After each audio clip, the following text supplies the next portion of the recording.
All right, and we're live. Good morning, guys. It's Charlene from the Inglis store and Michelle behind the camera. Good morning, Michelle.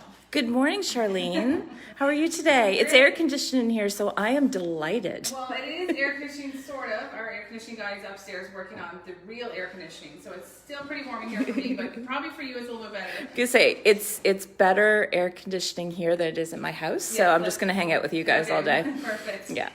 So today we thought we'd take the opportunity to talk about June birthstones. Yes. So, Happy birthday to all the June babies. Yes, happy birthday. So June is actually kind of special because they have two birthstones that are most common. Mm-hmm. So the first one that was ever introduced into the June world was the Pearl. pearls. I'm going this way. Hold on, pearls. everyone. So pearls were the first one, but because of their hardness scale only being like a 2.5, of course, jewelers came out with an alternative. Of course. Alexandrite. Yes. So I'll tell you a little bit fun part about pearls.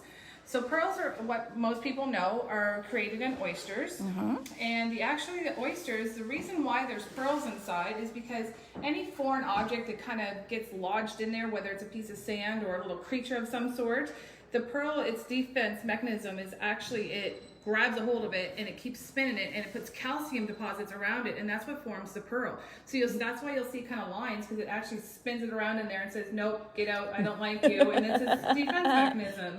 Pearls come from angry oysters is what we're saying. Absolutely. But on a good part of it, pearls are also from the Greek gods. I used to say pearls were frozen teardrops from Aphrodite. Wow. So it was a sign of purity. So it was like very nice to have part of their collection. Yes. And they're classic. I mean, we've said this before. We featured some pearls in the past few weeks. Absolutely. But they are, one of those things you're going to have forever. Yes. And pearls, there's so much to know about pearls. So that's why we're not going to really get into the depths of all the different kinds of pearls. But essentially, there's like two kinds of pearls: freshwater pearls and cultured pearls. Yes.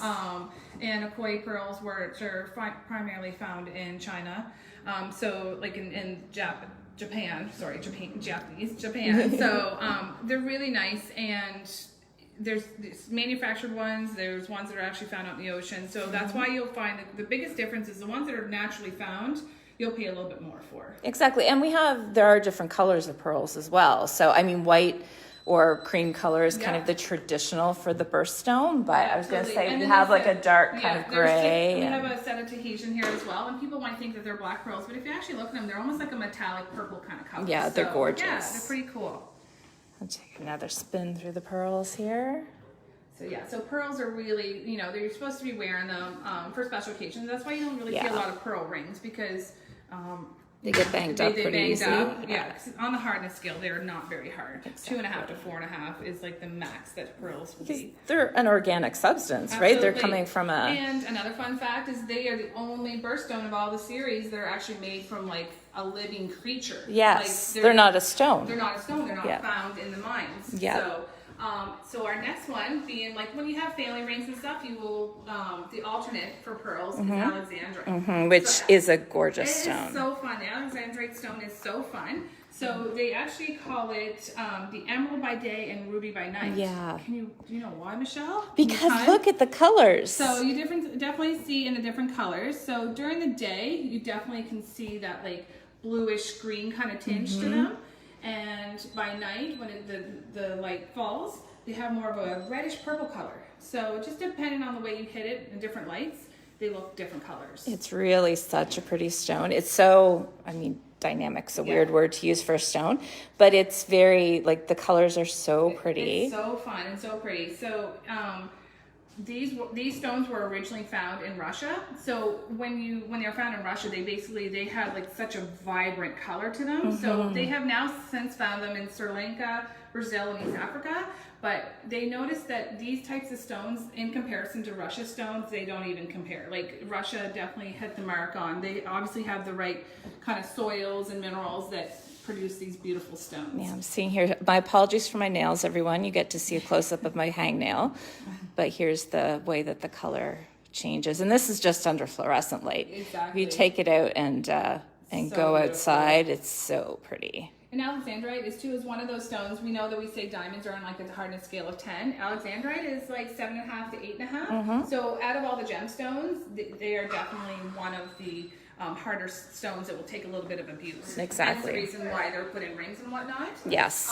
So when you go into a jewelry store, most Alexandrite will be synthetic. Yes. Only because there's very few Alexandrite available now. So when you pay for an Alexandrite, it's going to be very expensive. Like we were talking about how emeralds are very rare as well. Yes. I would say probably with these would be more rare. It's just everyone's so used to buying synthetic, like man-made. They lab created Alexandrite. So and they're just as pretty, you know. They found the niche where they're able to get that color contrast. Yes, so, exactly. Yeah. And June does have another birthstone that we don't have any samples of because we don't have any moonstone in stock currently.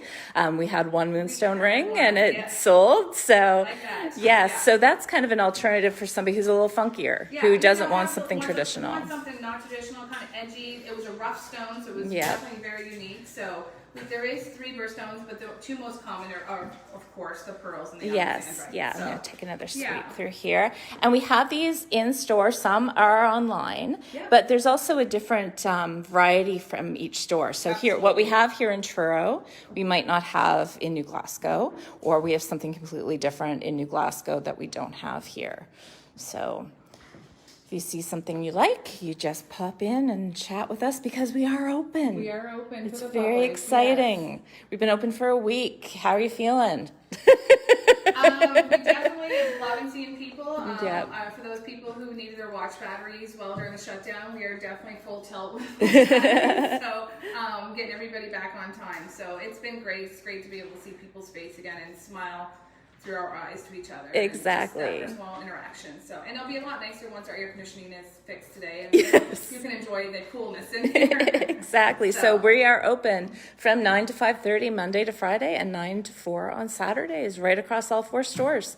Yes. Yeah. So. And I definitely have to give a shout out to all my Hab fans. I mean, come on. Oh, that's true. Printed, 4, bam, just like that. Yeah. Because say, Paul, if you're watching this, we're sorry. So, thank you so much again, guys, for tuning in. Yes. I am taking a few days off next week, yes. So unless someone's going to go in my place, which I'm thinking maybe not, next week we'll take a break, but we will be back the following week, and we'll do something really fun to keep you guys interested. Exactly. Great. Thanks, everyone. Thanks, guys. Bye.